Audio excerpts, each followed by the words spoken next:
instrumentos para enfrentar los problemas éticos y las malas prácticas en las publicaciones académicas. La idea de este curso surgió hace unos meses a raíz de compartir información y experiencias entre mi compañera Lorena Piloni y yo con motivo de nuestras actividades en el Departamento Editorial del Instituto de Investigaciones Históricas, pues ya desde hace unos años nos hemos venido enfrentando a nuevos conceptos, dinámicas, procedimientos con los que hay que cumplir en materia de publicación académica, acceso abierto, derechos de autor, entre muchos otros temas. Y bueno, pues desde el principio hemos pensado que se trata de una actividad, de una realidad a la que todos nos vamos enfrentando en el día a día y que es necesario comunicar nuestros avances, compartirlos, generar espacios de discusión, pues para ir avanzando en sintonía. Y fue así que surgió este espacio en el que hoy estamos reunidos. Esperamos que el curso sea de su interés, que se resuelvan muchas dudas, pero sobre todo que se generen más espacios de discusión para ir compartiendo los avances en esta materia. Estamos muy agradecidos por la nutrida respuesta que tuvo la convocatoria. Entre los asistentes contamos con editores, correctores de estilo, diseñadores, bibliotecólogos, docentes, jefes de áreas editoriales, directores de publicaciones, de instituciones, entre muchas otras profesiones y ocupaciones. Si bien se trata de una actividad que está enfocada al perfil del sistema de humanidades de la UNAM, también tenemos gente de otras dependencias de la UNAM, gente de otros lugares del país y de Latinoamérica. Agradecemos muy especialmente la participación de gente de países como Perú, Brasil, Paraguay, Uruguay, Colombia, Argentina, Costa Rica, Ecuador y Venezuela. Debido al número de asistentes, la interacción dinámica va a ser un poquito complicada, pero bueno, se van a buscar los espacios para que podamos compartir nuestras preguntas, nuestros comentarios. Les pedimos que estén atentos a los espacios, que se vayan indicando a partir de las exposiciones y todo nos lo vayan comunicando con el chat. Ahí vamos a ir dando algunas indicaciones. También les pedimos que mantengan sus micrófonos apagados, por favor.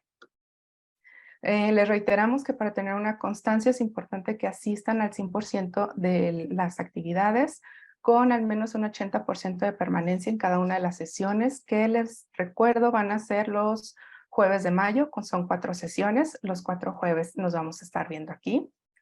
Y bueno, ya para finalizar, las coordinadoras de este curso agradecemos al doctor Gibran Bautista, secretario académico del instituto, y a la doctora Elisa Speckman, directora del instituto, por el apoyo y la confianza desde el primer momento en que se presentó la propuesta. Extendemos también el agradecimiento a Luz Mercado y a Alonso González, que nos están apoyando con la logística del taller, y muy especialmente a la doctora Mari Carmen Sánchez Uriarte, titular de la Secretaría Técnica, por todo su apoyo, así como al departamento editorial del instituto. Y pues sin más, cedo la palabra a la doctora Elisa Spegman, directora del Instituto de Investigaciones Históricas. Muchas gracias a las organizadoras, Lorena Piloni, Natsi Vilchis. Les agradezco mucho organizar este importante taller y les agradezco mucho la invitación que me hicieron para inaugurarlo. Es un taller realmente importante. No solamente los editores y los miembros de los grupos editoriales se enfrentan día con día a denuncias, problemas, identificación de plagio, de autoplagio, reutilización, de fabricación de datos, de malas prácticas, en general problemas de autoría. Sin embargo, en muchas ocasiones es difícil definir la frontera entre plagio, autoplagio, fabricación o simplemente malas prácticas. Y me parece que este es un problema al que se han enfrentado tanto ellas como todos los miembros del comité editorial, los directores, los redactores, los correctores, día a día, y sin embargo no se cuenta ni con instrumentos que permitan separar y definir cada una de estas prácticas, y todavía no se cuenta con instrumentos que permitan detectarlas claramente, porque bueno, esto creo que sobra decirlo, si bien el plagio textual es fácil de detectar, pues nos encontramos con otros problemas, como por ejemplo la apropiación indebida de ideas, ante los cuales es mucho más difícil saber cómo actuar y e identificar, digamos, la medida y la presencia de este tipo de práctica. Este es un taller, por lo tanto, que me parece esencial, y me parece esencial también que existan espacios de intercambio, no solamente teórico, intercambio de ideas, sino también intercambio de experiencias e intercambio de problemas cotidianos a los que nos vamos enfrentando diariamente, porque además esta es una cuestión que se va a tener que seguir actualizando, según entiendo. Conforme van existiendo los instrumentos para detectar estas prácticas, también existirán los instrumentos o las experiencias que vayan, digamos, presentando formas de ajustar o de cometer malas prácticas que finalmente superen los instrumentos de identificación. Es un curso muy completo porque inician, digamos, con las nociones, con las prácticas, posteriormente ofrecen un marco legal. En tercer lugar, se abordan los lineamientos éticos, los derechos de autor y finalmente los ejemplos y recomendaciones para elaborar políticas y protocolos ante malas prácticas, y esto a mí me parece fundamental. Participan ponentes de diferentes formaciones e instituciones. Empiezo por reconocer a los participantes externos, por llamarlo así. El doctor Kiyoshi Tsuru, un abogado; César Jiménez Yáñez, editor de la revista Culturales de la Universidad Autónoma de Baja California, y sigo por casa. Primero, el ponente del día de hoy, a quien agradezco, el doctor Xicoténcatl Martínez, de la ENES Morelia. Participará también la licenciada Jessica Maribel Coronel, directora de Propiedad Intelectual de la propia UNAM, y termino con casa. Tanto la licenciada Gabriela Estrada como las dos organizadoras. Estoy segura que va a ser un taller sumamente útil a editores, a equipos editoriales, pero también creo a funcionarios y a comités de ética de la propia universidad.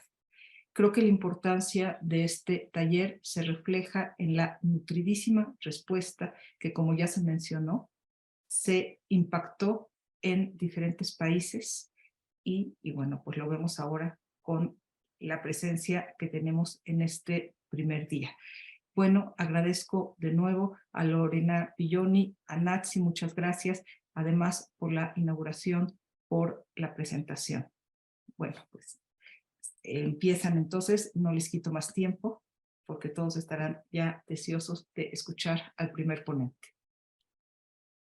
Muchas gracias, doctora. Y bueno, sí, vamos a comenzar. Me permito presentar al moderador del día de hoy, el maestro Camilo Ayala Ochoa. Es historiador, teólogo social, escritor, editor y bibliófilo. Ha sido bibliotecario, corrector, ilustrador, escritor, guionista, redactor, encuadernador, catalogador y consultor de editoriales. Tiene 39 años de experiencia en el mundo editorial. Es autor, entre otras publicaciones, de libros como La cultura editorial universitaria, Invisibles, reflexiones sobre la corrección de estilo, Adagios y exhortaciones del mundo libresco, y Letras impostoras, reflexiones sobre el plagio, su más reciente publicación de 2022.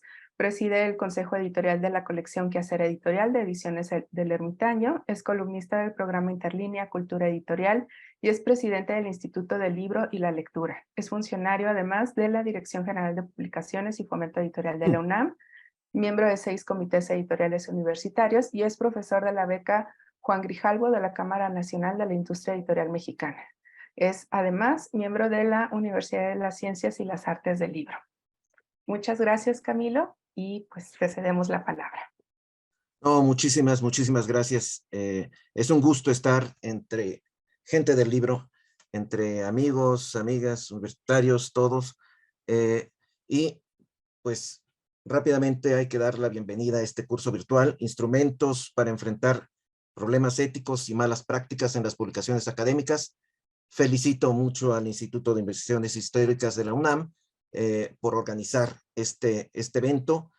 A la doctora Speckman, por favor, a las coordinadoras académicas, Lorena Pilloni y Natsi Vilchis, por el diseño y la organización de esto que es tan oportuno, atractivo, necesario. Y ya hablando en cuestión del curso, diré que el dramaturgo y poeta Bertolt Brecht, el alemán, quien fue perseguido violentamente por Hitler y cuyos libros quemaron los nazis, se preguntó en su mísero exilio, ¿en los tiempos sombríos se cantará también? Y se respondió, también se cantará sobre los tiempos sombríos. Estamos cantando en la oscuridad de nuestros tiempos, en la que tanto plagio se da y que tanto plagio y autoplagio, por supuesto, se permite. Pienso que hay una crisis educativa y cultural, una crisis profunda, una crisis de vida. Veo vientos o tiempos oscuros, tediosos, enfermos, de pianos enmohecidos, arquitecturas aburridas, imágenes fáciles, guiones repetidos, dramaturgias frívolas, papeles mojados, letras muertas y vacío interior.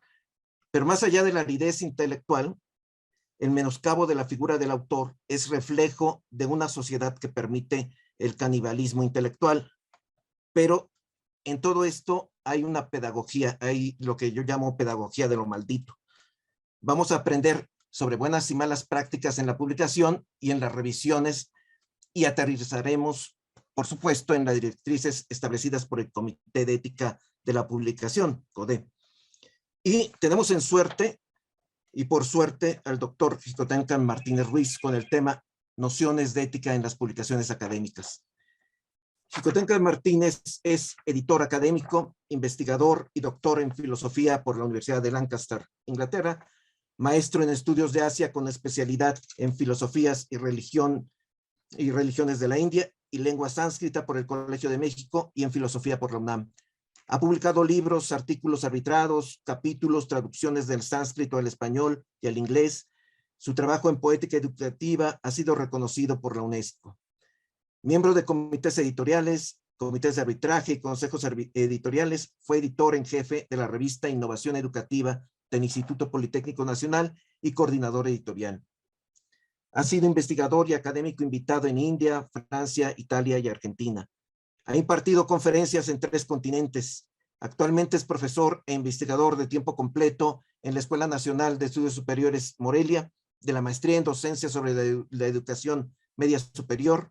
Es responsable del área editorial también de la ENES Morelia y es miembro del Sistema Nacional de Investigadores.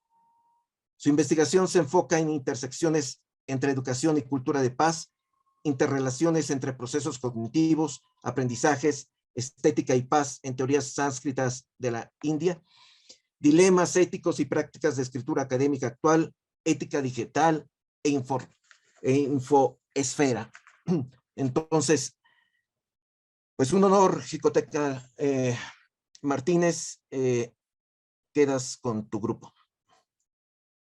Muchas gracias, buenos días a todas y a todos. Es un gusto, la verdad, poder interactuar con el maestro Camilo. El honor es mío, Camilo. Gracias por tus palabras.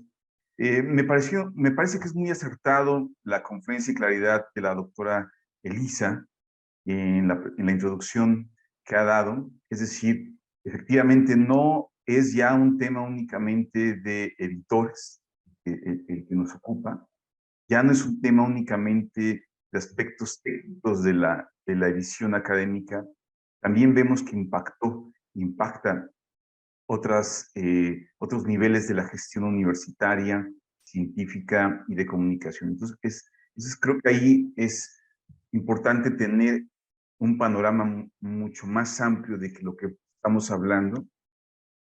Y de ahí el diseño de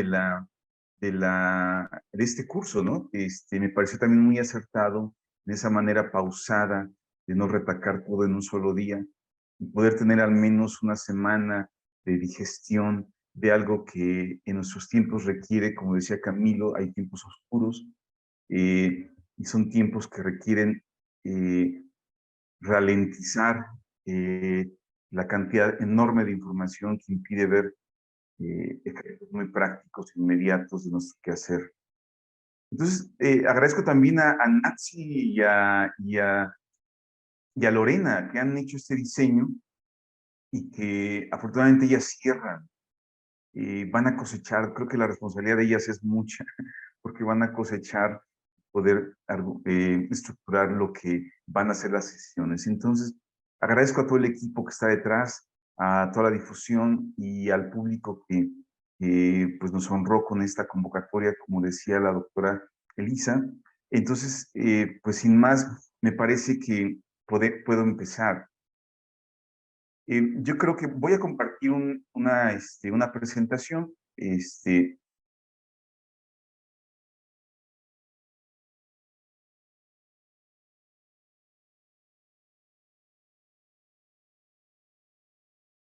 Creo que está lista, me parece.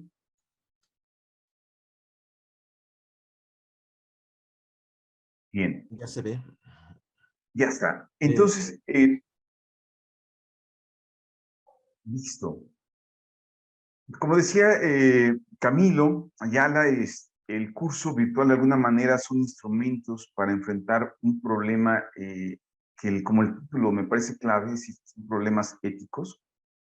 Hoy hemos manejado diversas terminologías con malas prácticas y buenas prácticas, y también vale decir, desde la experiencia que veo en este campo, que no es exactamente tan maniqueo el asunto, es decir, bueno y malo.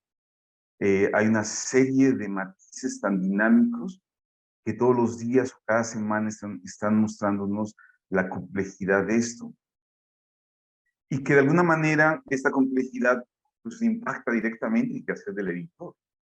Y toda la industria de comunicación está impactada por lo que estamos observando en este momento y vivimos día a día los editores, los correctores, los revisores, los comités editoriales, las mismas editoriales privadas están alerta de los mecanismos que están ocurriendo.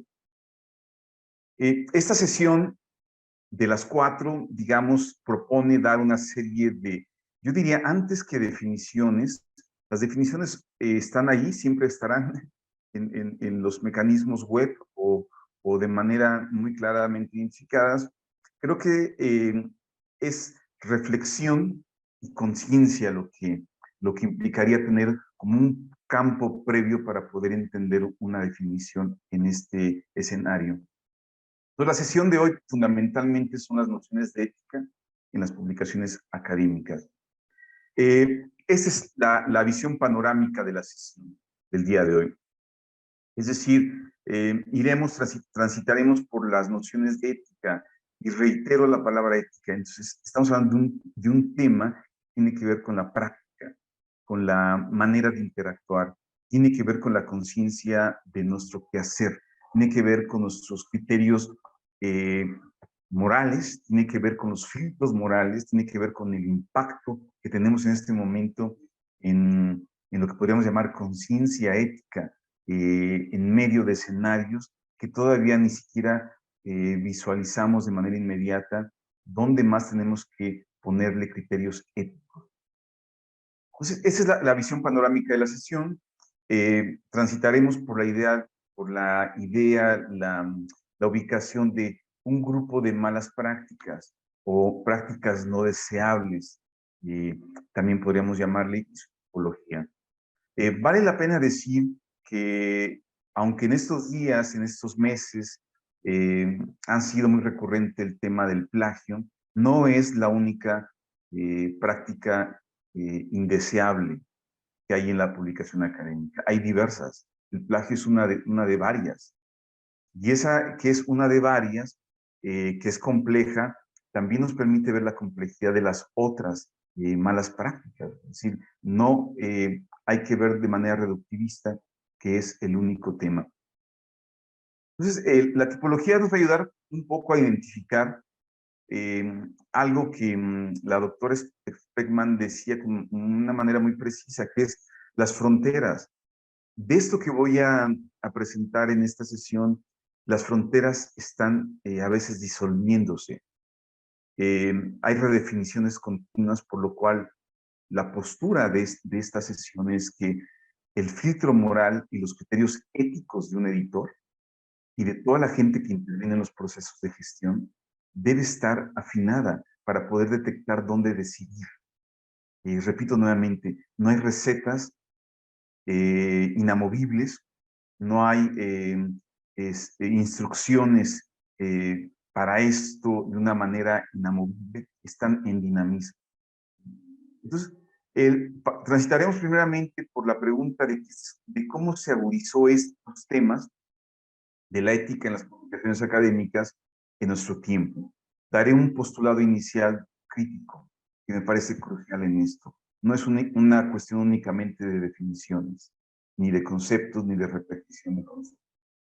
Después transitaremos a la idea de plagio, y de ahí haré algunos puntos de reconocimiento, otros más de problemas muy cotidianos que tenemos y otros más que apuntan a lo que he llamado una pedagogía, a lo que he llamado una manera en la que los editores académicos en este momento, sus roles también están siendo necesarios en las formaciones de generaciones jóvenes para poder identificar todo esto. Lo iré argumentando. Después, del plagio pasaré a esta cuestión que está en crecimiento exponencial, que es lo que llamamos autoplagio, lo que llamamos también reutilización, lo que en otras tipologías se le llama reciclaje, etcétera, ¿no? Y después iremos a los problemas clásicos de autoría. Esos problemas los hemos visto desde más o menos desde el mundo griego, en el Asia Menor, para hablar de nuestra cultura, o hablar de la cultura frente de este lado, pero también hemos visto la preocupación o la conciencia del tema de la autoría en otras geografías, como mencionaré, solo para un ejemplo, en la India. Y finalmente transitaremos a un cierre, que es una serie de recomendaciones, que sería como ir sumándole, ¿no?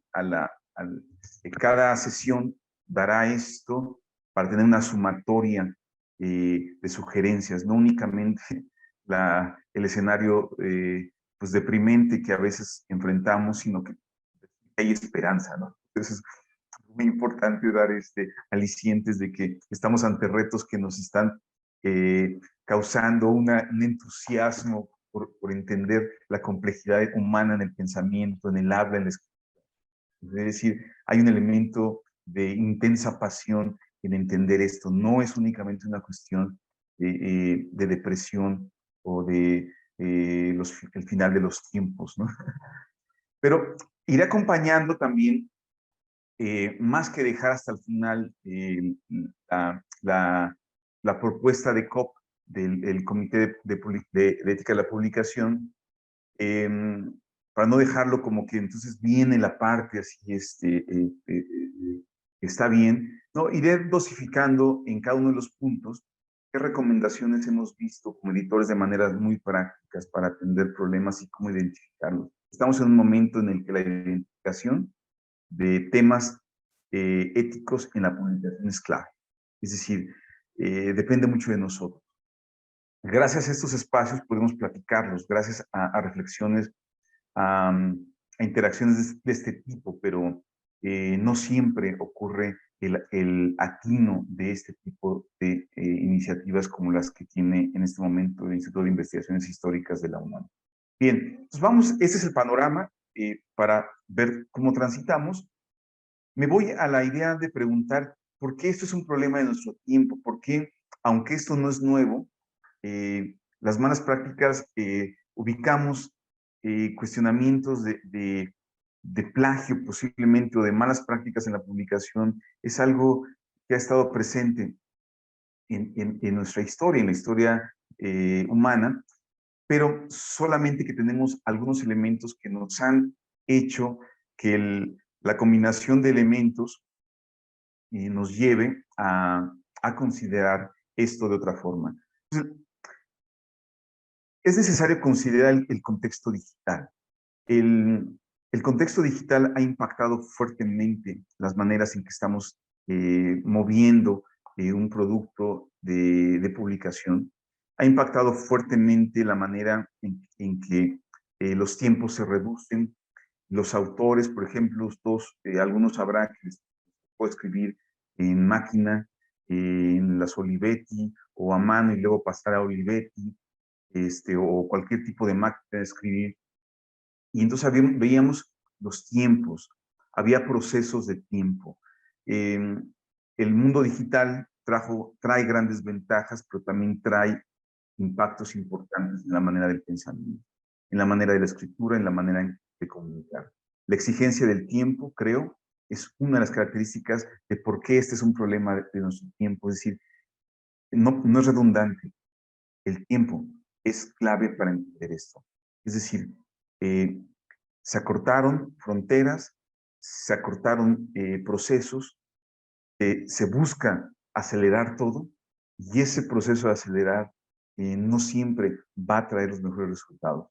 Va a impactar fuertemente la manera en que hacemos los procesos de gestión y sobre todo en cómo un autor va a escribir lo que nos llega como editores. Mismo estamos en otro tiempo que lo digital en ese escenario también generó algo que veíamos ya desde hace más de una década de acción, que es la inteligencia artificial. Ya veíamos con libros seminales como el de Nick Bostrom, Superinteligencia, 2014, ya veíamos libros seminales de Luciano Floridi de la Cuarta Revolución de Pensamiento, donde cómo la infosfera, los mecanismos digitales iban a generar que las fronteras se disiparan, se diluyeran, las fronteras entre la vida online y la vida offline, las fronteras de tener un texto escrito en un tiempo que era el de la escritura, a tenerlo en una fracción de tiempo por las exigencias digitales, ¿no? Entonces, la inteligencia artificial que ya se anunciaba y ya veíamos claros avisos. Sabemos que a finales del año pasado tenemos otro escenario que, si bien tiene elementos muy interesantes para el desarrollo humano, también tiene elementos de reto, de preocupación, no podemos negarlo, pero también el mundo editorial queda impactado. Hay una nueva consigna que tenemos, de la cual tenemos que estar alerta. Fabricación de resultados, construcción de textos a partir de inteligencia artificial que permiten generar de una manera muy rápida un texto, corroboración de datos, incapacidad de un humano de procesar los millones de datos a los que accede una inteligencia artificial para crear un texto. Ya veíamos todo esto con Watson de IBM, ya lo veíamos todo esto con los desarrollos, por ejemplo, de Deep Blue en la arqueología de todo esto. Cómo era posible que una inteligencia artificial accediera a millones de datos y en poco tiempo generara respuestas, cosa que el cerebro humano, aunque tenemos procesos no reproducibles en la inteligencia artificial en este momento, no podemos procesar millones de datos en un minuto a los que puede realizar la capacidad que estamos viendo en este momento en inteligencia artificial. Entonces, vemos un nuevo reto. Entonces, ¿es un problema de nuestro tiempo? Sí. Y este problema generó prácticas recurrentes, prácticas que estamos nosotros, de alguna manera, continuamente alertando de cómo ese escenario de nuestro tiempo nos da una serie de pautas. Primer pauta, yo diría, el editor y toda la gente que interviene en los procesos de gestión editorial, los editores académicos, los editores científicos, los editores en jefe, los comités editoriales, los árbitros, sabemos que hay una serie de elementos recurrentes. Y de alguna manera lo que sí podemos determinar en un escenario tan rápido como el que está ocurriendo, en términos de malas prácticas o de prácticas no deseables, es el factor de intencionalidad. El factor de intencionalidad es algo del cual podemos estar alerta. De hecho, sería un criterio sugerido para poder anticiparnos. La intencionalidad es conciencia, y la conciencia es un proceso humano que va a transitar por una serie de elementos de información, respuestas cognitivas, o sea, es decir, hay un segundo momento. La intencionalidad implica un segundo momento consciente e implica que si alguien comete una mala práctica en el proceso de publicación académica con intencionalidad es clarísima. Esa es claramente una falta ética, donde la intencionalidad está presente. Esto es muy importante porque es ahí donde entramos como editores. Una buena parte de las herramientas tecnológicas que estamos utilizando para editar cosas, recuerden, son algoritmos, recuerden, son mecanismos que siguen necesitando nuestra interpretación. Y la interpretación requiere de puntos claves como este de la detección de la intencionalidad. ¿Sí? Entonces, cuando vemos una práctica recurrente en un texto y vemos claras muestras de que alguien conscientemente cambia un verbo, cambia un dato, reestructura una oración actualizándola o reactualizándola, eso implica un pensamiento, un proceso cognitivo de segundo momento, es decir, conciencia. Ahí hay una intencionalidad, ¿sí? Entonces, el editor, lo que estamos leyendo es eso. Estamos viendo un problema que no es únicamente un problema de persecución y sanción, como el mundo mediático nos ha mostrado en los últimos meses. En el caso mexicano, tuvimos un golpeteo mediático de este tipo de actos en la segunda década, al inicio de la segunda década de este milenio, ¿no? Con ejemplos muy claros.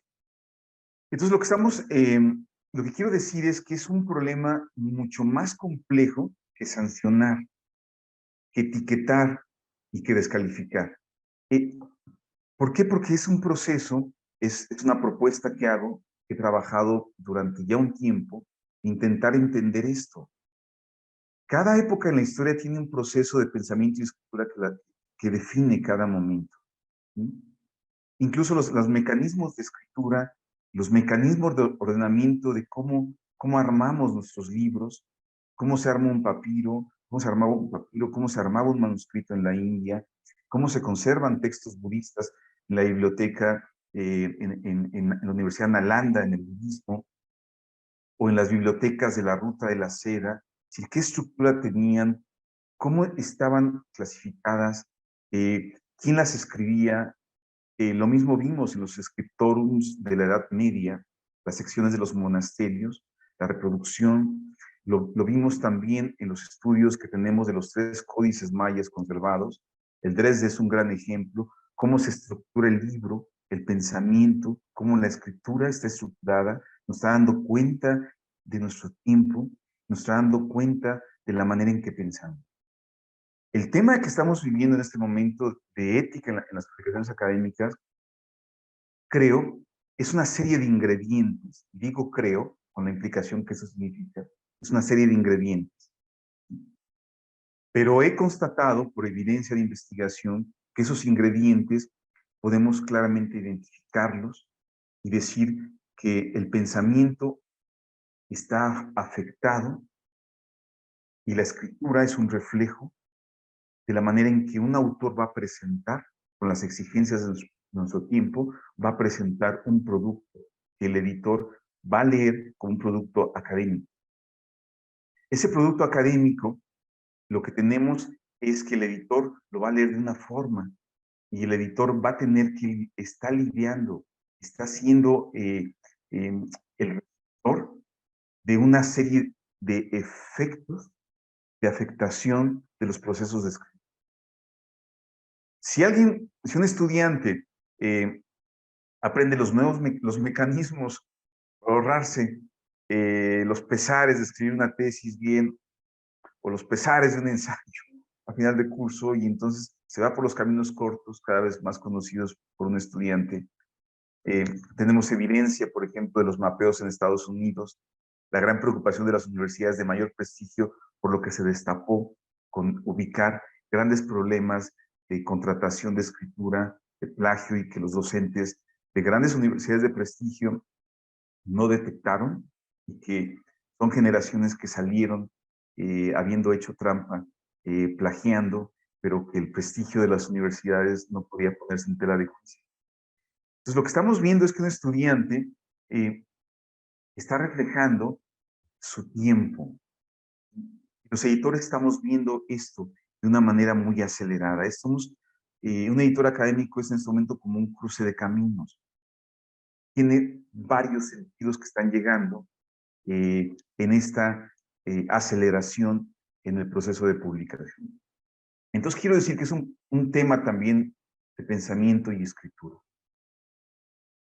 También vemos que si un editorial, un editor con su equipo, un centro de investigación, una estructura mayor de publicaciones académicas, de prensa universitaria, no tiene las estructuras dinámicas, maleables, moldeables, digamos, adaptables o alerta de los grandes problemas, pues va a tardar en generar cambios para prevenir. Y vamos a estar inmersos en un tema de, literalmente, de apagar fuegos. Apagar fuegos también va a implicar una inmediatez que exigen los procesos editoriales, ¿no? Entonces, me parece muy importante que lo que he visto en estos años es que los procesos editoriales siguen funcionando en términos como era antes de la digitalización, pero que han ido adaptando cosas a los procesos que hoy vivimos, pero que su corpus de gestión es como era antes de la digitalización, tienen mayores riesgos o son más vulnerables a dejar pasar, no por intencionalidad, sino por proceso editorial, por tiempos, por exigencias, son más vulnerables a dejar pasar problemas éticos y publicar cosas que pueden poner en riesgo a sus editoriales. Creo que es muy importante que en este momento la forma de organizar los procesos editoriales comience en una guía ética, que me parece que es fundamental. Me parece que es fundamental que la gente que participa en la gestión esté alerta de esto, entienda que es un problema global, que es un problema fuerte, ontológico, yo diría también, de la manera en que somos en este tiempo, cómo pensamos y cómo escribimos. Pero que los gestores, la gente que interviene en el proceso editorial, sabe que eso nosotros no podemos cambiarlo. Podemos generar mecanismos de prevención y pedagogías, eso sí, para guiar a nuevos procesos, enseñar literalmente, que la gente aprenda cómo guiarse. Ese es un postulado que me queda muy claro y tengo evidencia de que funciona. Entonces, creo que es muy importante que los procesos editoriales híbridos que funcionan en una lógica de papel o previa a la digitalización sean capaces de actualizarse, ¿sí?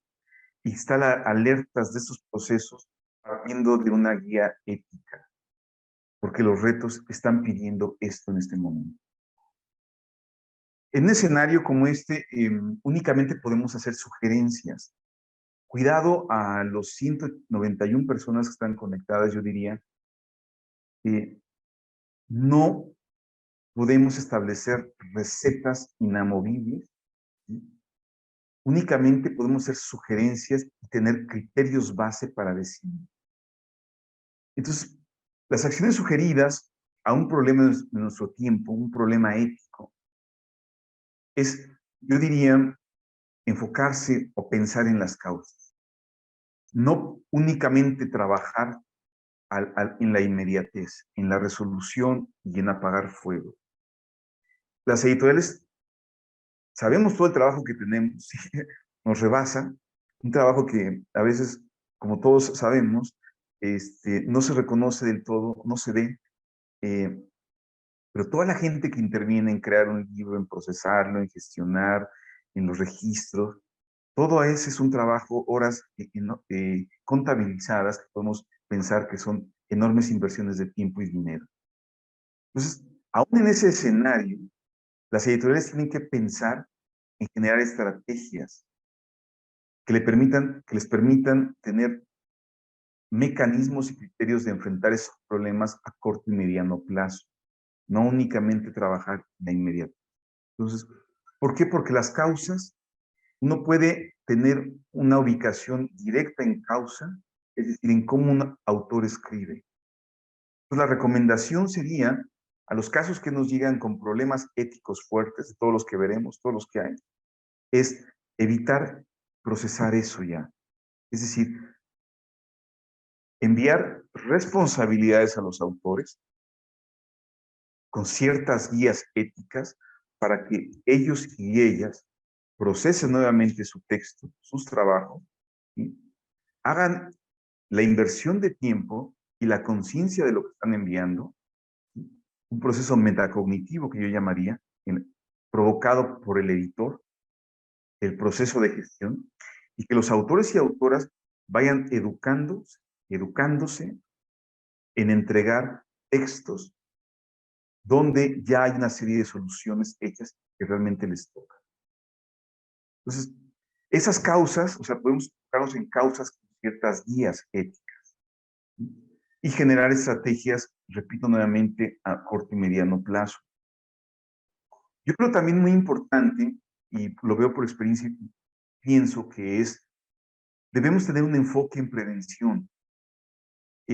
La inmediatez, los tiempos, todas las actividades que hay que hacer, nos empujan a operar, a entrar a ese ritmo, cuando nosotros en la edición, aún con la carga de trabajo que tenemos, sugiero, debemos ralentizar ciertos momentos. Ralentizar significa no entrar en el patrón de acelerar todo para no ver, sino lograr prevenir. Es decir, construir una cultura de ética digital. Ética digital es un tema que me ha apasionado durante las últimas 2 décadas y media, que antes se llamaba filosofía de la información. Hoy ya podemos ubicar a partir de los elementos teóricos de un investigador del Centro, el Instituto de Investigaciones del Internet de la Universidad de Oxford, proyectos de filósofos como Luciano Floridi. Podemos decir que nuestros escenarios digitales requieren una ética de nuestro tiempo. Los procesos de comunicación, de relacionarnos en el mundo digital. Los editores a veces no conocemos a los autores.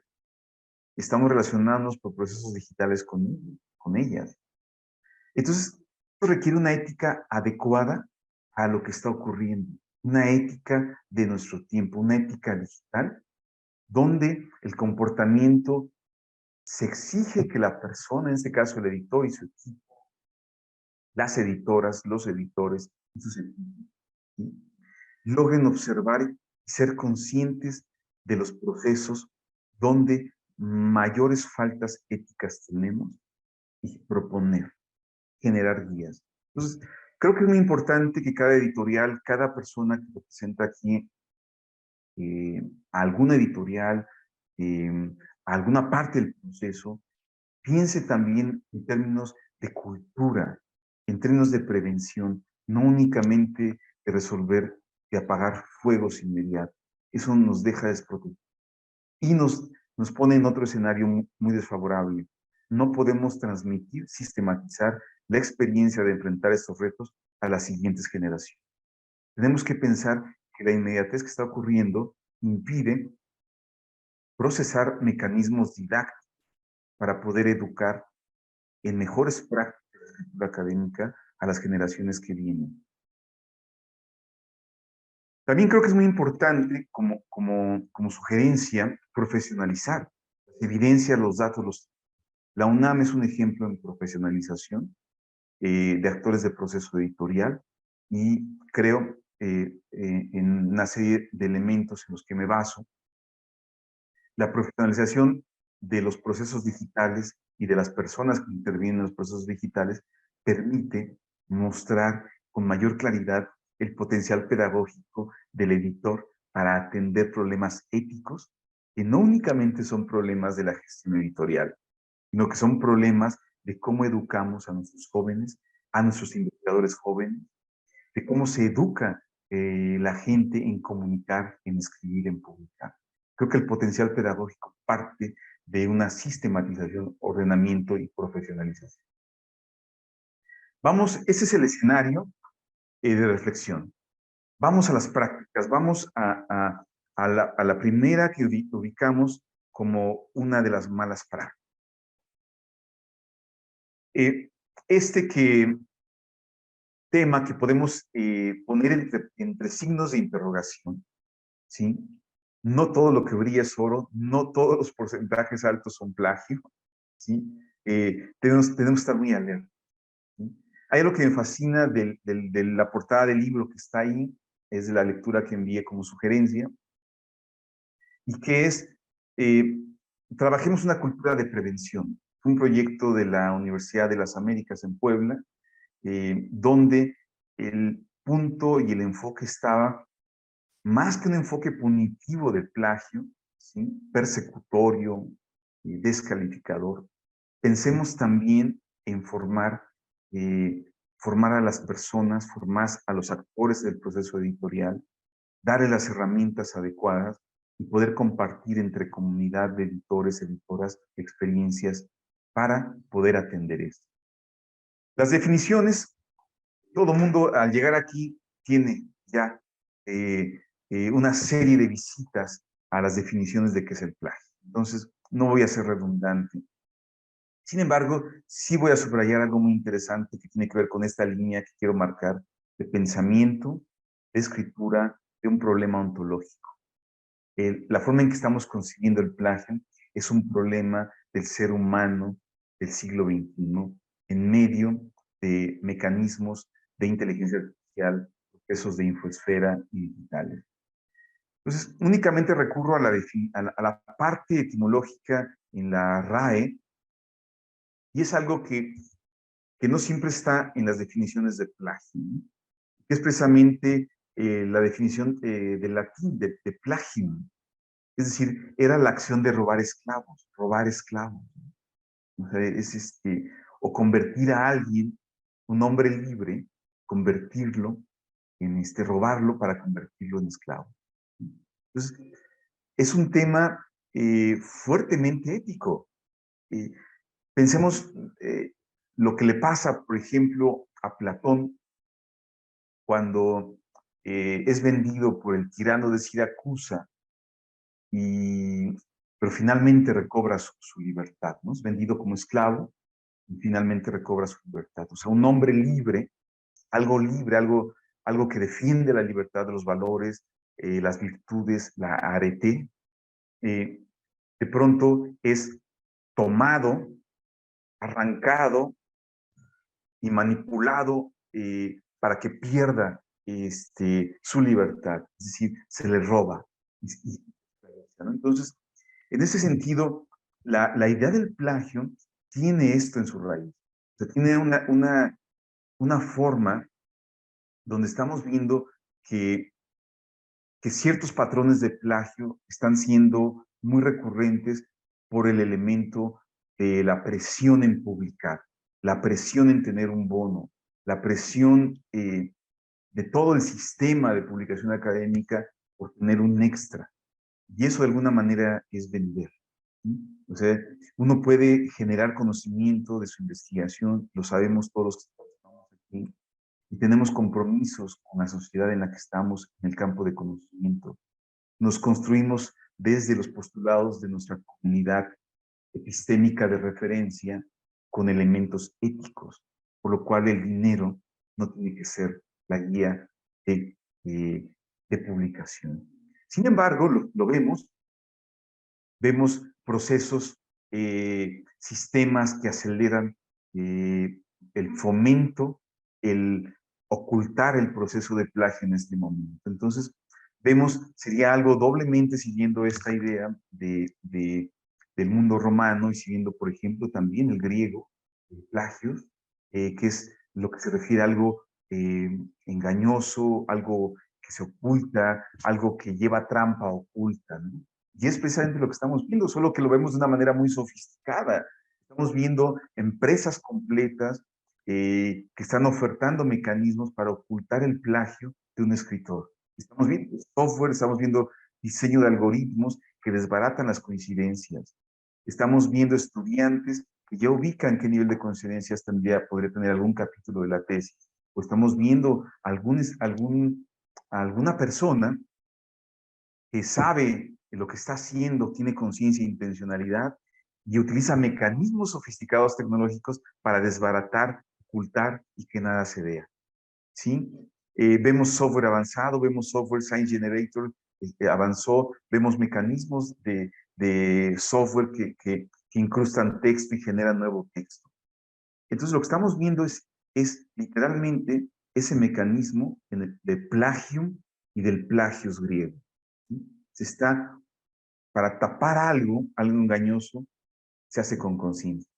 El plagio requiere intencionalidad. Sabemos que en general podemos estar alerta de que nos llegan textos que no siempre podemos demostrar que es una copia sustancial de otra obra y que nunca se referenció. Alguien firma una carta de originalidad, de artículo inédito o libro inédito y lo hace pasar todo como propio. Sabemos que ahí hay procesos. ¿Sí? Antes nos tocaba únicamente confiar en eso. ¿Sí? Por eso decía que los procesos predigitales de edición, que son en los que nos basamos, tienen que tener aperturas de flexibilidad para poder entender cómo se incrustó esto. Cómo alguien es capaz de firmar una declaratoria, ¿sí? De que es un documento original, sin embargo, es un documento que tiene malas prácticas. Espero poder darme a entender en esto. Aquí hay doble conciencia. O sea, hay una conciencia clara de lo que se está haciendo y ahí vemos exactamente lo que podríamos llamar una mala práctica. En esas malas prácticas tenemos la ayuda desde inicios del siglo de COP, del Comité de Ética de la Publicación. Vemos que han ido construyendo este organismo internacional, ha ido construyendo claras guías para poder atender problemas. Entonces, yo me remitiría aquí a que hoy los autores, los editores o los correctores jóvenes, los árbitros jóvenes, la gente que se incorpora a esos mecanismos e incluso la gente que tiene mucho tiempo en el mundo editorial académico, le eche un ojo a las gráficas de qué problemas y cómo atenderlos. Algo que tiene, y solamente marco esto, o sea, lo dejo así para que ustedes logren ustedes después ingresar a las diversas guías que da el sitio COP, que está en la pantalla, está la URL. Y por ejemplo, cuando tenemos casos como el que está en la pantalla, donde dice el revisor informa al editor de la sospecha de plagio, significa entonces que el editor se le fue. O que si el proceso primeramente entraba a un comité o un consejo y entonces nadie se dio cuenta, entonces se envía el artículo o el libro a dictaminar, ¿sí? Significa que hay dos momentos en los que se pudo filtrar y entender o detener o regresarle a los autores, autoras sus textos. Si el revisor o los árbitros son los que nos dicen aguas, aquí hay esto sospechoso, entonces me parece que es más que clave que el proceso de gestión editorial de esa editorial académica tiene que revisarse, tiene que actualizarse. Me parece que es muy importante, podemos decir que es muy importante que el proceso de identificación y certificación de una integridad académica sea el inicio. Y lo hemos discutido durante más de una década, que ese debe ser el inicio en este momento, y no que le llegue a los revisores. Un árbitro, por ejemplo, tiene mucha carga de trabajo, sabemos que es una labor enorme del mundo científico que no se paga en algunos lugares, en otros lugares pues sí hay con qué, ¿no? Pero la generalidad es que son cantidades enormes de horas. Si a un revisor, a un árbitro especializado, que tiene acceso a una licencia de software y primeramente filtra, como nos toca a algunos de nosotros hacerlo, ¿no? Sospechamos de todo. Si el editor nos envía, pero no nos envía ninguna nota de que esto ya fue filtrado, entonces yo sospecho al menos. Y agarro y primeramente y es cuando ocurre todo lo que hay que regresarle al editor y decirle, mira, se te escapó esto. ¿Para qué dictamino esto? Primeramente tú tienes que solucionar con tus autores que no te entreguen textos así. Entonces, lo que vemos ahí, por ejemplo, es la detección de que el revisor informa una sospecha. El editor agradece y entonces comprueba la extensión del material copiado. Para eso tenemos diversos software de similitud que exigen una interpretación. Lo hemos dicho en muchos foros, no hay porcentajes mínimos ni máximos. Es interpretación, interpretación, interpretación. Lo cual es más trabajo, porque tenemos que ir a comparar la fuente, tenemos que ir a ver, a desentramar todo lo que nos está avisando el software, el algoritmo, incluso desentramar que posiblemente esté originalmente en otro idioma, el otro idioma se esté traduciendo. Entonces, estas gráficas nos permiten atender e ingresar con mayor detalle a los problemas de plagio en nuestro equipo. Voy a ir un poco más rápido. Entonces, creo que aquí podemos considerar críticamente que es un momento en el que necesitamos usar las herramientas de detección de similitudes antes de dictaminar de manera casi en el estilo de un perito forense en escritura, dictaminar si hay un plagio o no. Primeramente debemos tener la capacidad de acceso tecnológico a esto, después la capacidad de interpretación y la capacidad de educar a toda la gente del proceso editorial para que entienda qué está pasando, ¿sí? Entonces, yo sugiero, con la experiencia en diversos roles en el proceso editorial, sugiero la necesidad que esto que hemos logrado como experiencia de editores, de detectar, de manejar software, también se extienda como una propuesta de apoyo o de asesoría incluso a los comités de tesis que van a comenzar a trabajar en dónde se va a insertar el proceso de detección de plagio antes de aprobar una tesis de cualquier nivel educativo.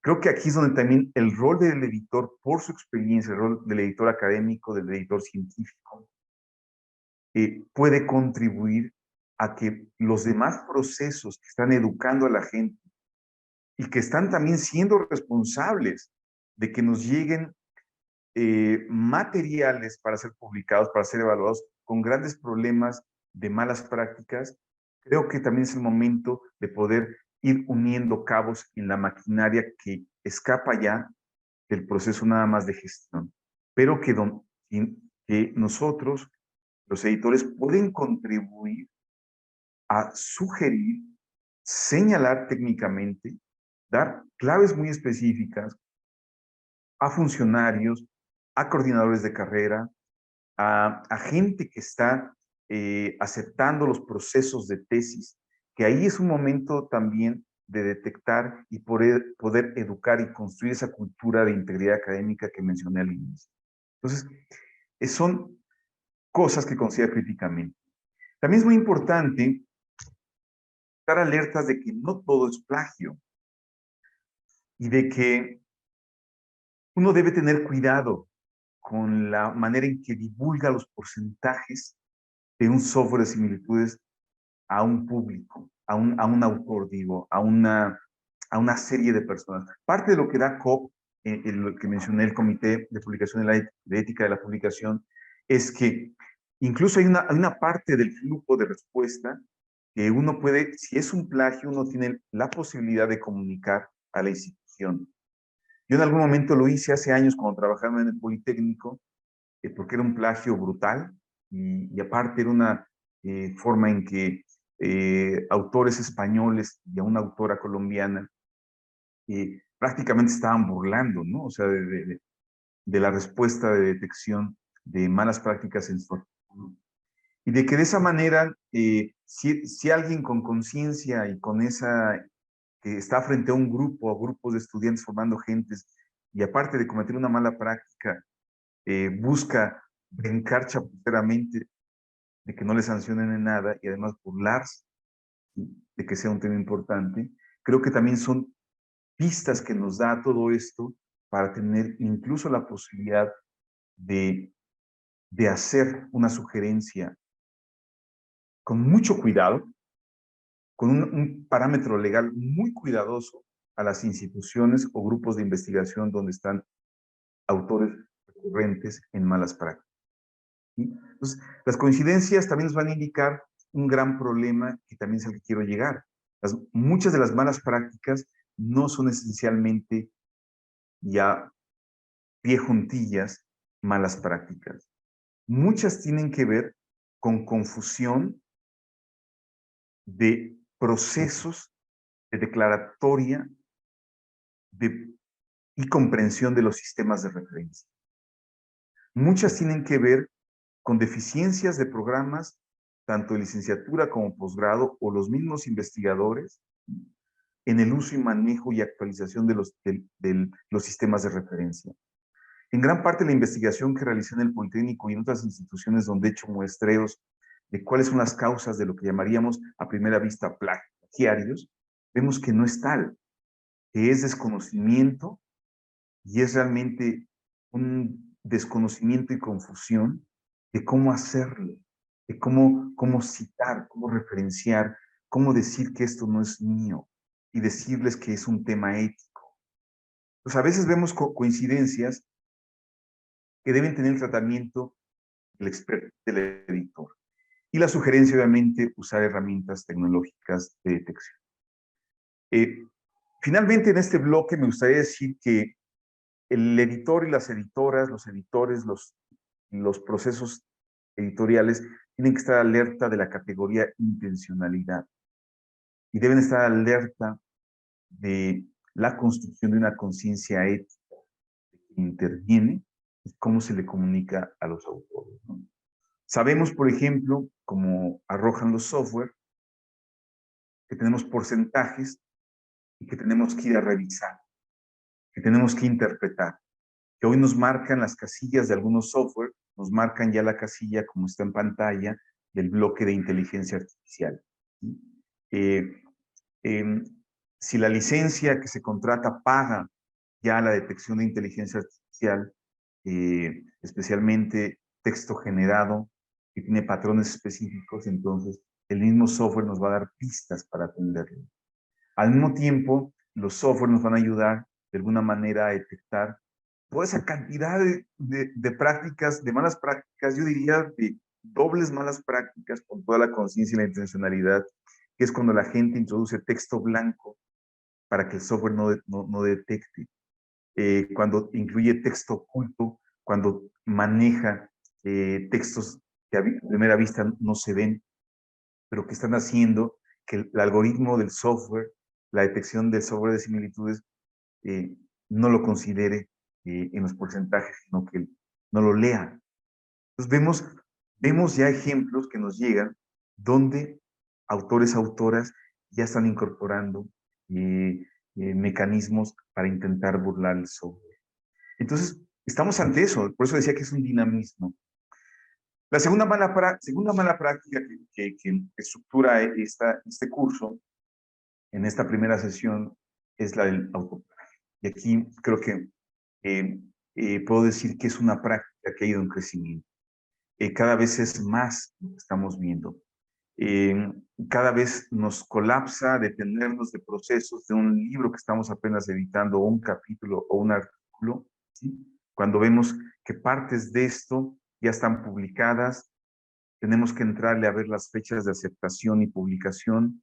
Cuando vemos que quizás fueron enviadas al mismo tiempo a ver quién publicaba primero, vemos que un proceso editorial fue más rápido que otro, o vemos que un proceso editorial sí está haciendo la labor y el otro es de esos que casi es autopublicación, pero que la autora no lo declara, aunque ya para ciertos tiempos de su obra reutilizada, ¿sí? Ya lo otro estaba publicado. Este es un fenómeno que está creciendo mucho por la exigencia que tienen los autores en publicar más. Cantidad no implica calidad. Cantidad de publicación académica, de investigación, no implica transformación ni mejora social en los problemas que realmente tenemos. Es donde se diluye la perspectiva del investigador en contribuir y mejorar en su área de conocimiento a que este mundo al menos no haya tanta desesperanza. Entonces, pero esta carrera vemos cuando un autor escribe un artículo, un libro, un capítulo, y entonces vemos que reutiliza sin mencionar lo otro. Entonces, cuando estamos viendo esto, sí estamos marcando que hay una práctica donde los autores deben citar su trabajo. La autocita tiene un cierto nivel de ser permitida. O sea, no está mal si uno entiende que hay proyectos que están generándose en trayectorias de investigación. ¿Sí? Uno no puede hoy hablar de cocina, recetas de cocina y mañana hablar de física cuántica, ¿no? Es decir, hay trayectorias, ¿no? Entonces, esas trayectorias implican usar quizá un método, una metodología, quizá recapitular un problema. Si el autor debe ser muy honesto en decir, esto lo presenté en una conferencia, esto parte de un artículo que ya publiqué y es aquí. Esto es un correo electrónico que envié, ¿no? Esto es un artículo donde esta parte está publicada acá. O parto de la metodología que se publicó en tal. Pero cuando los autores ocultan intencionalmente el carácter de que hay elementos ya publicados precisamente por el temor a que no sea inédito y que no se le publique, eso está generando grandes. Vemos editoriales, echen un ojo, por ejemplo, editoriales como Taylor & Francis o Springer. En los dos casos, esto ya hay soluciones. Las categorías de arbitraje van a estar dadas. Si el autor puede decir, este trabajo, una parte, es secuencia, es un trabajo que fue una tesis. Mi trabajo de este artículo, de este capítulo, de este libro, la base es la tesis. Y lo digo con claridad. ¿Dónde está? ¿Qué le cambié? ¿Qué le actualicé? El autor le envía la tesis como libro y nada más le cambió el título y le quita todos los agradecimientos y todo lo demás técnico que ponemos para una tesis, está cometiendo una mala práctica. No avisa que es algo que ya está publicado, que es fue para otro público, que lo está firmando, está diciendo que es inédito. Ese es un problema que lo vamos a estar viendo muy continuamente. Hay que sugerirle a los autores. Esta forma de reutilizar es más común. Hay que indagar causas, si la detectamos, hay que hacerle sugerencias a un autora. Quizá la gente que está aprendiendo, que está publicando por primera vez, vemos casos de estudiantes que es su primera publicación y envían cachos de sus tesis. Entonces, las detectamos y podemos decirles, podemos tener un patrón, incluso una infografía o recomendar COP en una guía, decirle, usted tiene que hacer esto. Entonces, son pequeños granitos de arena para que la gente vaya educándose en entender por qué es tan importante ser honesto en cuando estamos reutilizando, estamos citando investigación previa y somos honestos en decir, esto no es completamente inédito. Entonces, es muy importante también reconocer patrones en todo. Bueno, la pautas puede ser que un árbitro se dé, como está expresado en la gráfica, en la guía, que está en la pantalla. El autor puede hacerlo, se le detecta, quizá a veces puede ser el árbitro que detecta esto, pero en sugerencia debe ser el primer momento en el proceso donde inicia el proceso de. Entonces, aquí hay una serie de guías. Sugiero ver por la cuestión del tiempo. Aquí me gustaría hacer una pausa para saber si ustedes tienen alguna pregunta. Podemos usar como pretexto la lectura. Si puedo aterrizar algunas de las cosas que he dicho en casos concretos que ustedes quieran comentar, o si hay duda hasta este momento que haya sido enviada al chat, que nos pueden avisar en el caso de quien esté administrando el chat, y poder dar este momento para una reflexión colectiva. Espero saber si hay alguna duda o comentarios en ese momento. Sí, yo te voy a comentar las dudas que vienen del chat. Tenemos casi 200 participantes. Es un poco difícil todo esto. Jicotenca, yo creo que es muy interesante todo lo que comentas, sobre todo esto de no apagar fuego, sino enfocarnos en las causas, en el trabajo editorial. Yo creo que hay cada vez más complejidad. Yo tengo en el escritorio, en el escritorio, tres columnas de documentos: uno urgente, lo extraurgente y algo que yo llamo funerario, que es algo que ya quema en ese caso. Y muchos editores universitarios se quejan de los procesos de dictamen. En los envíos de dictamen y revisiones de dictamen se les va la vida. Y ahora viene la revisión de estos reportes antiplagio, que es algo que también se suma a esa complejidad, ¿no? Además que hay una desconcentración del trabajo editorial. Muchos equipos editoriales son compactos y acuden a correctores de estilo externos, a diseñadores externos. Entonces no está tan concentrado todo esto. Se me hace muy buena la cuestión de una guía ética para el proceso editorial, y eso es lo que debería de tener cada casa editorial. Y además, por supuesto, la guía del autor universitario, como la tienen varias casas editoriales comerciales. Y Hilda Domínguez, que está aquí, señalaba su guía al autor, y es algo muy necesario y que también abona a lo que es la cultura de la integridad académica, ¿no? Voy a ver preguntas. Yo tenía una en lo que hablabas de el factor de intencionalidad. ¿Qué opinión tienes del plagio inconsciente? Ese que se da de repente, ¿no? Sí, Camilo, gracias. Yo diría que también, bueno, Camilo nos puede también orientar en varias sugerencias de materiales que incluso que él ha publicado, que son muy importantes. Yo diría que tendrían que estar así literalmente, ¿no? En frente de los editores, en versiones impresas o digitales, en todo el equipo como dice él, la publicación académica está deslocalizada.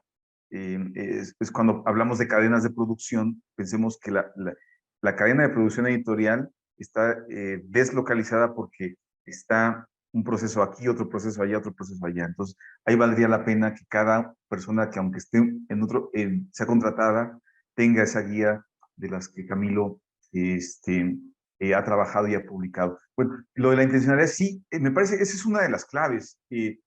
La lectura que se envió, que es es el proyecto que se hizo de la Universidad de las Américas, y lo que reportamos en el capítulo que se envió como lectura únicamente de muestra y apoyo, es precisamente entender cómo ocurre el plagio involuntario, ¿sí? Ahí fueron 2 años de muestreo, bueno, fueron más, pero 2 años formales con una metodología de muestreo en el Politécnico, donde la idea fue muestrear estudiantes, licenciatura, maestría y doctorado, muestrear docentes que nunca han publicado muestrear investigadores y docentes que se están publicando y monitorear o tener muestras de investigadores que tienen niveles elevados de productividad académica. ¿En qué campos? En todos los campos del conocimiento, con especial énfasis por ser el Politécnico en ingenierías, ciencias, etcétera. ¿Qué fue lo que vimos, Camilo, en la intencionalidad? Fue muy interesante porque vimos casos diversos en muestreo de estudiantes y de docentes e investigadores. Uno fue el que era evidente que no era intencional, pero en gran parte las causas era desconocimiento y una carencia formativa en los procesos de citación, en los procesos muy finos de cómo usar información que no es tuya, el conocimiento y actualización de los procesos que marcan los sistemas de referencia, especialmente en el mundo digital. O sea, fue desconocimiento. Parte de las causas de ese plagio no intencional que detectamos tenía que ver con un desconocimiento de los actores, o ciertos presupuestos de que así se citaba. Eso ocurrió con mayor frecuencia en estudiantes. Es muy curioso cómo había docentes que ese plagio involuntario transita en otra serie de preguntas y muestreos a mostrar que sí tenía conciencia, que no era tan involuntario, que sí había alertas de lo que se estaba haciendo y aún así se hizo. O sea, la intencionalidad. ¿Qué ocurre en ese momento? A mí me llama mucho la atención cómo ocurre el pensamiento, cómo ocurre una decisión ética en ese nivel. En estudiantes que tenían cierta sospecha de lo que estaban haciendo, pero que claro, tenían también una carencia formativa en cómo citar, cómo usar sistemas de referencia, por ejemplo, el de ingeniería, cómo usar sistemas de referencia como el de APA, el de Vancouver o el que les pedían, y cómo algunos efectivamente eran involuntarios. O sea, no quedó clarísimo. Pero hubo una serie de muestras, Camilo, que sí fue muy clave, porque era gente que sí tenía sospechas, y la sospecha tuvo algunas respuestas en el siguiente cuestionario, que fue la respuesta de que no le veían por qué iba a ser un problema, por qué era un problema que hicieran eso. O sea, no veían cuál era el delito. Para ellos no era delito. Segunda respuesta muy común fue: los mismos docentes que tenemos son los que lo hacen. Tuvimos en ese capítulo hicimos un muestreo de datos espejo y vimos la coincidencia de respuestas entre estudiantes y cierto grupo de docentes. ¿Sí? Y en algunos casos era como espejo, ¿no? Entonces, por eso vemos e indagamos que sí puede haber un plagio involuntario. En este momento cada vez recibimos más información, cada vez la infosfera, es decir, esta burbuja en la que estamos interactuando de datos, dispositivos, conectividad, todo esto que estamos creando, acceso a aplicaciones, información inmediata, comprobación de datos inmediatos, toda esta burbuja que es la infosfera, está cada vez más presente y accesible a un estudiante, a un docente, a un investigador, aunque se muestre reacio a la tecnología. Y vemos que eso envía inputs en esa burbuja de información en la que estamos, y envía inputs que son información donde se está alertando de procesos, de malas prácticas. Y entonces quizá el punto está en la profundidad de la conciencia humana, de que el filtro moral, ya no hay filtro moral, de que cayó en ese sentido, o es muy bajo, y por lo cual no se ve que sea un problema. Entonces, eso es lo que estos estudios en el Politécnico arrojaron varias causas. Y una muy concreta, así como decir, aquí sí podemos intervenir nosotros, es eduquemos, formemos, sugiramos, aunque nos vaya a veces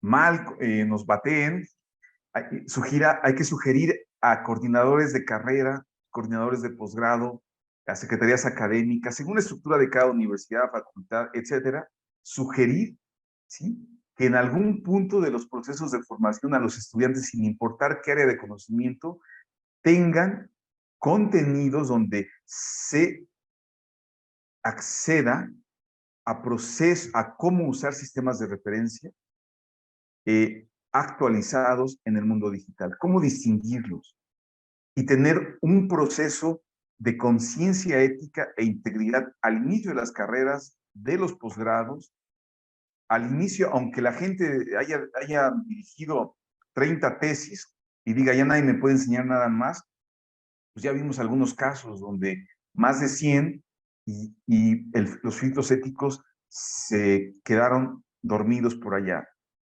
Pues vimos, es muy importante hacer el subrayado en la parte formativa pedagógica, desde que los estudiantes que en algún momento vamos a recibir como investigadores, están enviando publicaciones, sepan, tengan la formación que les hace falta para evitar y disminuir eso. Eso es lo que podría comentar. Perfecto. Hay varias preguntas. Bueno, Sí. o sea, habrá que tratar de contestar en 2 minutos. Lo hago para poder continuar, porque me faltan otras prácticas, ¿no? Ok. Fíjate que, bueno, dicen, no voy a dar los nombres de los que preguntan, pero bueno, tengo una duda sobre las prácticas de Ghost Authorship o GIF Authorship. ¿Cómo están relacionadas con el plagio y las malas prácticas? Lo que decimos, lo que llamamos autoría negra, o autoría fantasma y autoría donada, ¿no? Sí, eso lo voy a hablar en el siguiente tema, en los siguientes temas, así que la dejo para más tarde. Perfecto. ¿Cómo se puede manejar el proceso editorial y la propuesta de alargar un poco más los tiempos, tomando en cuenta que no nada más se trabaja a este paso por los cambios digitales? También tiene mucho que ver con los tiempos que establecen diferentes programas y sistemas como el SNI, las becas CONACYT, etcétera, ¿no? Y ahí eso es fundamental en lo que estamos viviendo. El tema de este tema que nos ocupa, el tema de esta sesión y del curso en general, ¿sí? Tenemos que pensar que estos temas tienen también que transitar, pasar la mera frontera editorial. Tienen que ser considerados por los actores de los otros procesos que deben considerar, actualizar, incluir y ser más reales en lo que está ocurriendo, especialmente en los rubros de demostración de productos, como es el producto de publicación, que uno declara en los proyectos CONACYT, para el SNIT, para el PAPIME, para el PAPIT, etc.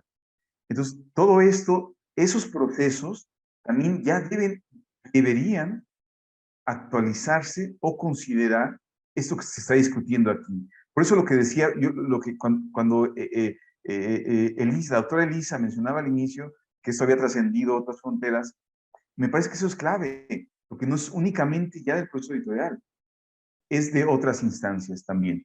Bueno, eso sería como lo que me gustaría comentar para poder continuar, Camilo. Perfecto. Si quieres, continuamos. Gracias. Entonces, bueno, hemos hecho esto. Vamos precisamente con los problemas de autoría, ¿no? Que era lo que mencionamos hace un momento, ¿no?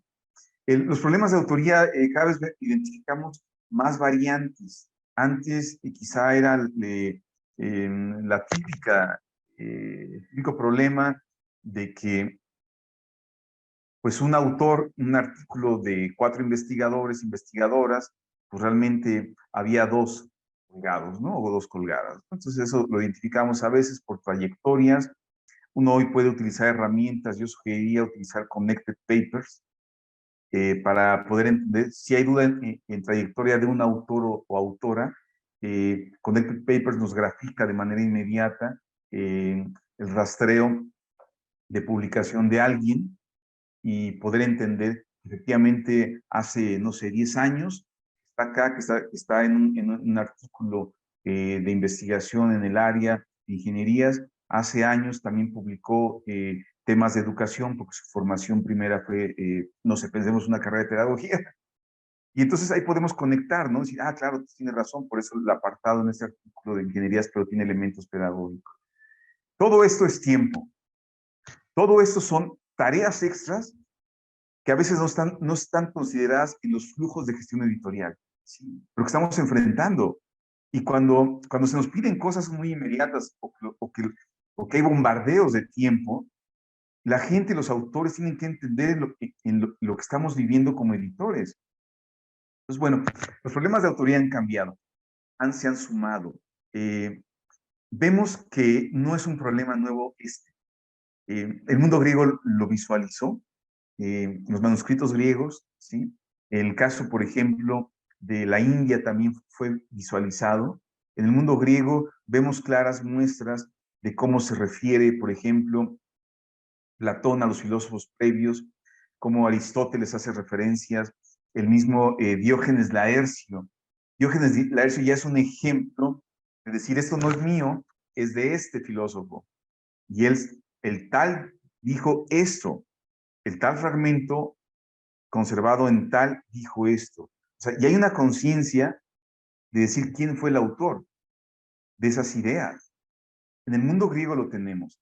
En la India lo tenemos mucho antes, con partículas por ejemplo, en los textos llamados Upanishads, algunos muy antiguos, como la Brihadaranyaka Upanishad, Chandogya, o hay muchos textos llamados Upanishads filosóficos, que comienzan algunas partes con la partícula uvacha, que es un verbo en sánscrito que significa lo que se dijo, o lo que él dijo.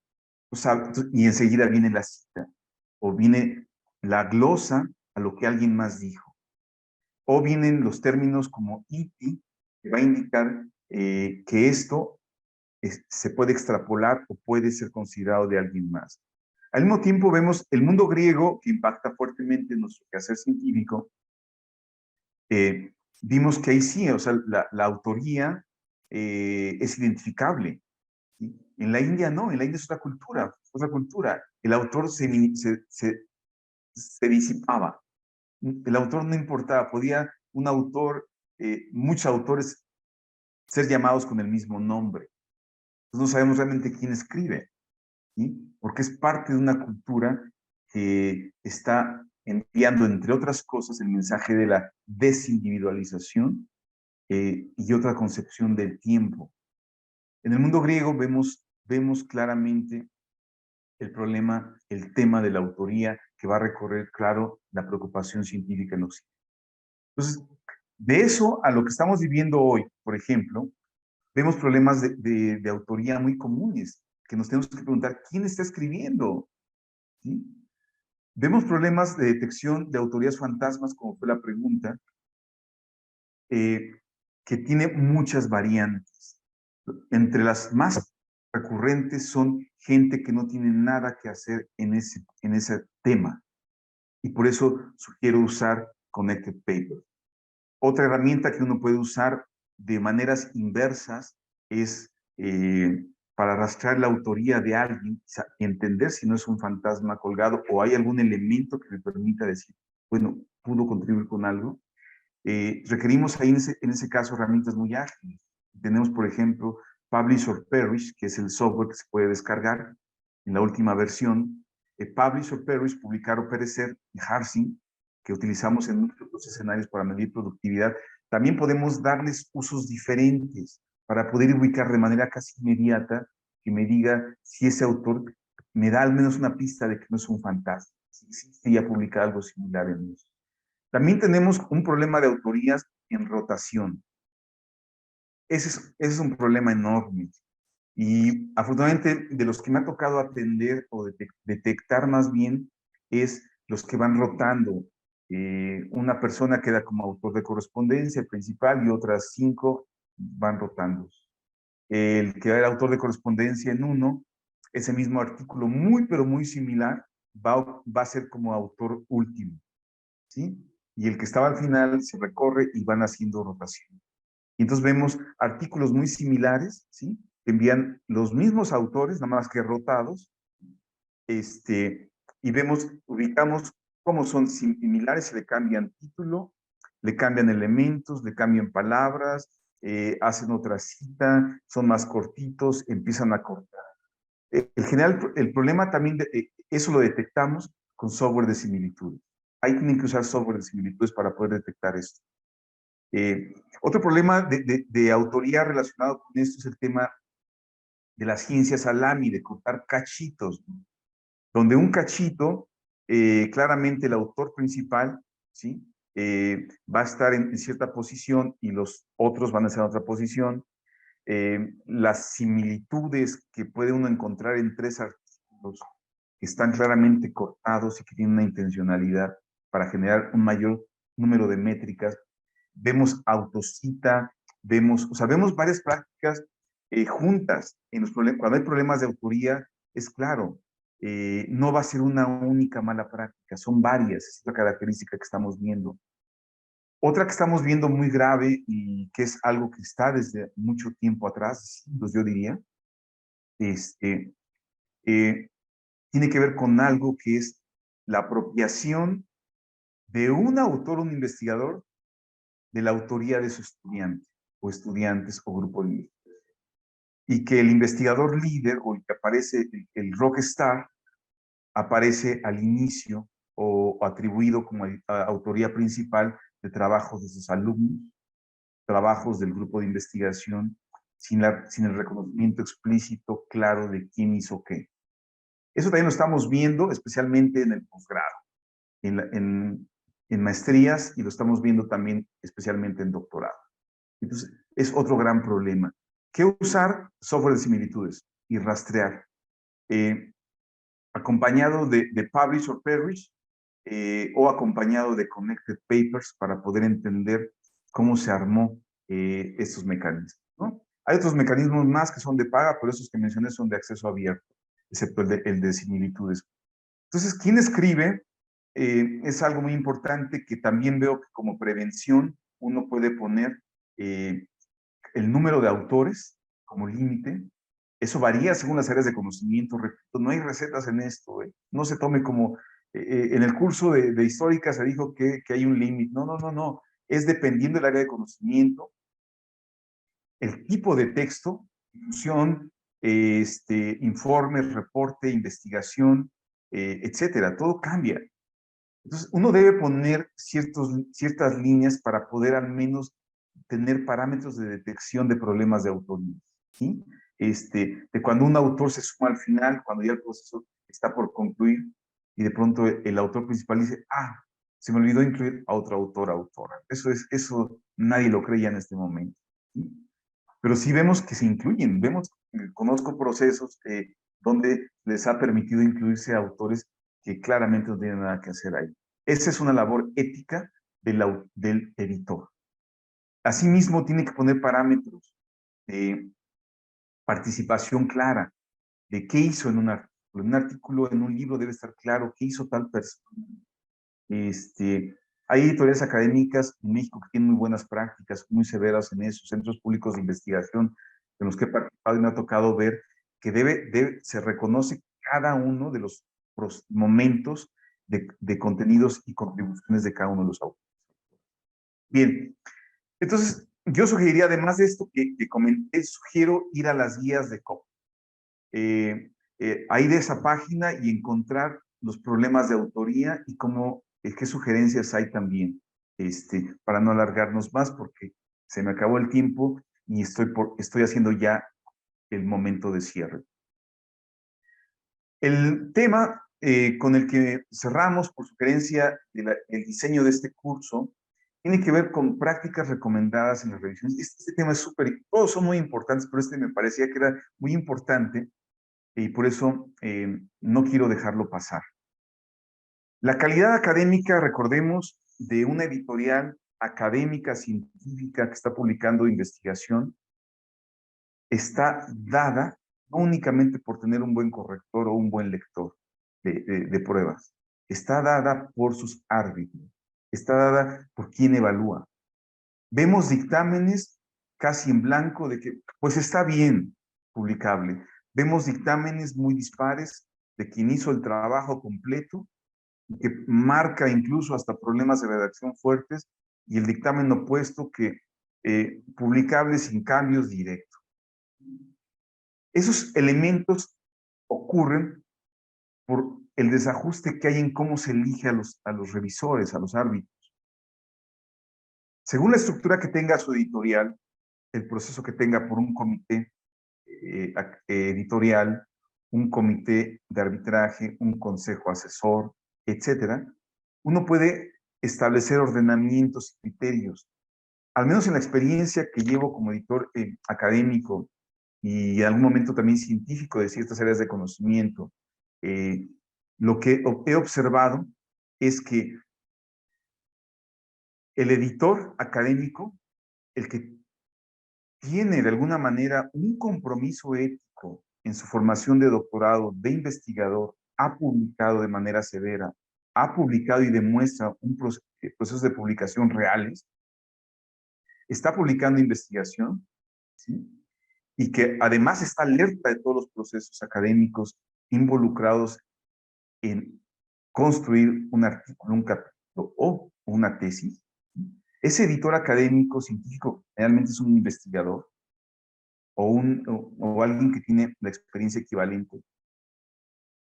Es el que tiene que aportar mucho en la decisión de a quién se le envía cada material. A mí me queda clarísimo con la experiencia que he vivido en estos años que el que sugiere, por ejemplo, pues envíaselos a estas dos personas mi libro, ¿no? Mi artículo. Y el que recibe está haciendo muchas labores de gestión y dice, bueno, pues se lo envío a estos dos y ya. Y entonces vemos procesos ya pactados. Los dos asesores, los dos árbitros, supuestamente en un proceso declarado blind peer review, arbitraje por pares es doble ciego, arbitraje doble ciego, ya está pactado. El árbitro ya sabe que le va a llegar el artículo, o el capítulo, ya sabe, conoce al autor, aunque el libro, el capítulo, el artículo ya esté limpio de evidencia. Ya está pactado. Es ahí donde vemos el puenteo de malas prácticas. Pues es como hackearnos a nosotros mismos, ¿sí? Creo que ahí debe ser severo el rol del editor académico. O sea, debe permitírsele al editor académico establecer criterios de quién arbitra un libro, un producto editorial, un artículo, ¿sí? En el sentido de que no haya estas formas evidentes de arbitraje prácticamente pactado. Entonces, los comités de arbitraje son muy importantes, el rol del árbitro, el proceso de revisión claramente está en un dilema de simulación versus honestidad. Entonces, la sugerencia aquí es que es tan importante que es el corazón de lo que estamos haciendo. Sin embargo, también tenemos que adecuar, apoyar a los árbitros. Sabemos todo esto, el arbitraje en el mundo de habla hispana, incluso de habla inglesa o francófono, es con excepciones muy claras que todos conocemos, donde sí se paga el arbitraje. La generalidad es que no se paga. Los procesos, si se hacen bien, demandan mucho tiempo. Tenemos que ayudarles a los árbitros. O sea, el árbitro debe recibir un texto que ya pasó por los procesos previos. Si el árbitro recibe un raw material, un libro, un artículo, un capítulo, así como llega, así de ping-pong, le vamos a dar más trabajo, más dolores de cabeza. Le vamos, aparte de todo lo que tiene, quizá ya no lo haga bien porque no va a tener tiempo. Entonces estamos trasladando roles y actividades que le tocan al editor académico, a los editores de sección, al editor científico, o al inicio del proceso, o a los autores realmente. ¿Sí? Decirles, no te acepto esto, no lo envío a arbitrar hasta que no esté solucionado estos 13 grandes bloques de problemas de prácticas cuestionables. ¿Sí? Pues de esa manera permitimos que un árbitro no tenga, o sea, le llegue un producto más fácil de arbitrar y que no le estemos cargando roles que le tocan a los autores. Entonces, hoy estamos viendo, ustedes lo saben, lo hemos observado durante años, los procesos de gestión editorial han ido descargando procesos editoriales que antes estaban en manos de los editores, los han ido descargando, liberando, los han ido descentralizando y los han puesto a los autores. Los autores se les está dando mayor trabajo en el cuidado de sus textos. Y considero que no está mal. Y de esa manera generamos que los autores no nos envíen bomberazos solucionados y a intentar arreglar y corregir la plana cuando pues hay ya demasiado que hacer. Entender el trabajo de los árbitros es muy importante en nuestro tiempo. Yo diría que no únicamente la constancia de arbitraje es ya suficiente. La constancia de arbitraje debe tener textos muy específicos según al proceso del árbitro donde va a ser sometida. Puede ser un proceso de recontratación que diga tal cosa, puede ser un proceso de SNI o para América Latina del CONICET o del Consejo de Investigación que diga que el árbitro hizo esto con un texto tal. Y además yo considero que un árbitro también podría tener acceso a elementos de, yo le llamaría de apoyo en especie. Es decir, quizá compartirle una nueva publicación, quizá compartirle una convocatoria, quizás si podemos, si estamos en la misma ciudad, compartirle un texto en impreso. Es decir, son ejemplos, hay muchos más que se me ocurren en términos de formación, en lugares para un taller, etcétera. Creo que tenemos que buscar también otras formas de poder también decir nosotros, nos importan los árbitros y estamos conscientes del tiempo que nos lleva a arbitrar algo y queremos también hacer algo. Recomiendo nuevamente para las prácticas de revisión las páginas del COPE. Cierro entonces diciendo lo siguiente. Son conclusiones provisionales, nada está cerrado, o está abierto, debatible, discutible. El proceso de publicación académica, ¿sí? Enfrenta, yo diría, retos importantes que tenemos que prevenir. Ya no podemos únicamente quedarnos en el plano reactivo. Tienen que ser previstos y también estar alertas si hay investigadores que están haciendo labor de entender las causas vía proyectos de investigación, las causas de por qué se está escribiendo de esta forma, qué se está reportando. Vemos cada vez que para entender lo que está pasando en el proceso de escritura, en un producto que nos llega, hay que entender de manera disciplinaria sus causas. El editor también tendrá que actualizarse quizá en algún momento con otros colegas de otras áreas, pienso, no sé, colegas del áreas de lingüística, de ciencias cognitivas, de educación, de filosofía, ética, filosofía de la información, para poder también como tener un parámetro que le permita tener una visión más amplia de qué problema estamos enfrentando, ¿sí? El problema que estamos enfrentando, propongo, que lo estamos viviendo día a día, pero nosotros estamos viviendo los efectos de problemas interrelacionados muy complejos. Nos debemos, en las posturas ingenuas, creo que en este momento nos ayudarían mucho. Podemos informarnos cada vez más y podemos también lanzar convocatoria a colegas de otras áreas para poder entender qué está pasando en la escritura, en los procesos de comunicación. Yo sugiero intervenciones, ustedes mismos con sus procesos, con sus comunidades, hacer intervenciones y comprensión de qué pasa. Estar alertas de las prácticas, del dinamismo actual, estar alertas con una postura reflexiva, crítica a las herramientas, a los procesos, a lo que recibimos, a la manera en que nos presionan.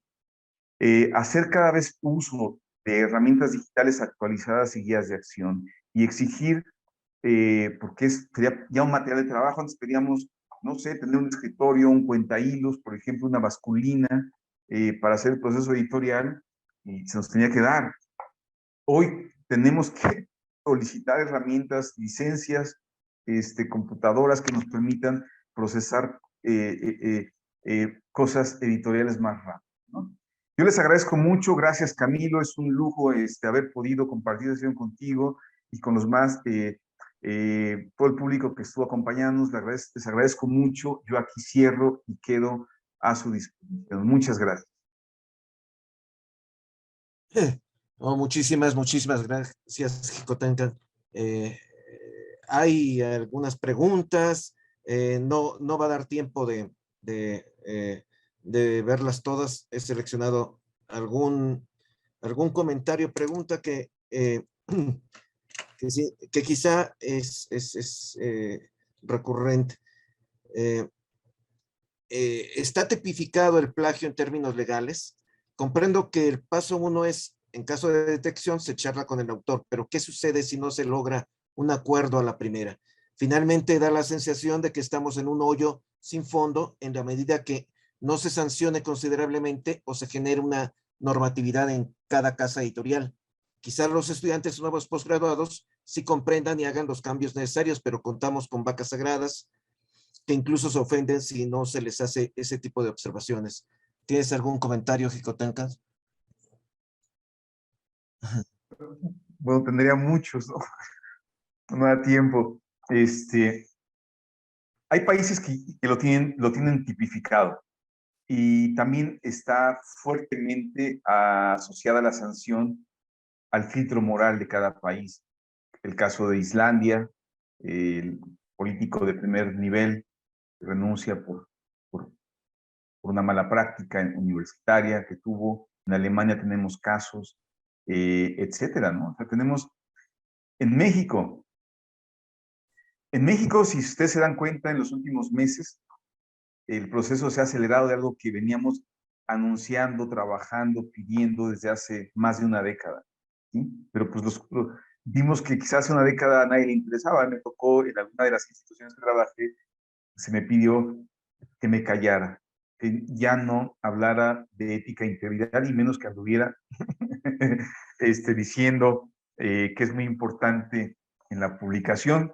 Y entonces hubo otra institución donde trabajé y fue como un impacto transversal donde más se sumaron y hubo elementos muy interesantes que apuntaban hacia inserción clara en normatividad interna donde las instituciones pueden decidir sancionar. Eso se quedó en el tintero de esas construcciones que en alguna institución que trabajé por cambios de gestiones. Y entonces, lo que vemos ahorita no está bien decir, les dijimos, ¿no? Pero más bien o sea, háganle caso a un editor académico.